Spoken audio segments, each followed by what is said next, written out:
जय श्री कृष्णा फ्रेंड्स। तकदीर का खेल। आज हम एक कहानी, सत्य कहानी बताऊंगी मैं आज आप लोगों को। तो आइए सुनते हैं। आपने सभी ने ये कहावत तो सुनी होगी कि तकदीर का खेल कोई नहीं बदल सकता। इसका खेल सिर्फ तकदीर लिखने वाले को ही पता होता है और तकदीर हमेशा अच्छे कर्मों से बनती है। ऐसी ही दो भाइयों की कहानी यहाँ बताई जा रही है, जिसमें दोनों की तकदीर ने ऐसा खेल खेला कि दोनों की दुनिया ही उलट गई। बात बहुत पुरानी है। गुजरात के सूरत शहर में मनसुख लाल नाम के एक व्यापारी थे। इनका कीमती रत्न का कारोबार था। इनका कारोबार दुनिया के कई देशों में फैला हुआ था। पूरे सूरत शहर में इनका मान और सम्मान था। मनसुख लाल के दो बेटे थे, जिनका नाम नंदालाल और श्यामालाल था। नंदालाल को दौलत और रुतबे का बहुत घमंड था, जबकि श्यामालाल एक शरीफ और सुलझा हुआ इंसान था। घमंड के साथ साथ नंदालाल में ईर्ष्या और बेईमानी जैसे अवगुण भी थे। समय के साथ साथ मनसुख लाल की उम्र बढ़ती जा रही थी। ऐसे में उनके दोनों बेटों ने कारोबार में पिता का अधिक से अधिक हाथ बटाना शुरू कर दिया था।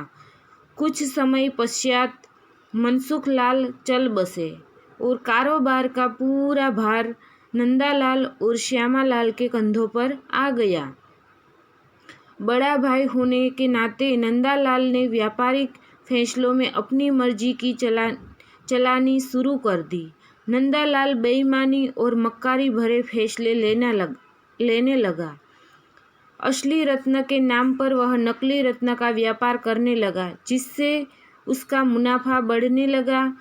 उस मुनाफे से उसका बाकी बचा चरित्र भी काला हो गया। दौलत के घमंड में वह परिवार में उन्मादी जैसा व्यवहार करने लगा।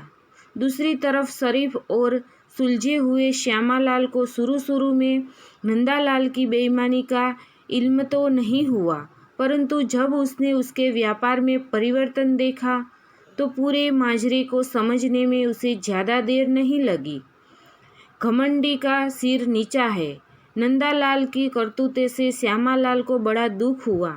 उसने नंदालाल को समझाने और सही रास्ते पर लाने की कोशिश भी की, परंतु वह नाकाम रहा। उल्टे नंदालाल श्यामालाल से खफा हो गया और व्यापार में बंटवारे का बहाना ढूंढने लगा। बंटवारे में भी उसने बेईमानी की, साजिश रची, घर में कलह का माहौल पैदा किया। अतः नंदालाल अपनी साजिश में सफल रहा और श्यामालाल के हिस्से के व्यापार पर भी वह कब्जा कर बैठा। नंदालाल के व्यवहार से दुखी होकर श्यामालाल ने शहर में दूसरी जगह अपना ठिकाना बनाया और रत्न के अपने व्यापार को नए सिरे से शुरू किया। ईमानदारी की नींव पर शुरू किया हुआ श्यामालाल का व्यापार जल्द ही चल निकला। ईमानदारी सर्वोच्च नीति है। एक तरफ जहां श्यामालाल की ख्याति देश और विदेश में बढ़ने लगी, वहीं दूसरी तरफ नंदालाल की करतूतों की पोल खुलने लगी थी।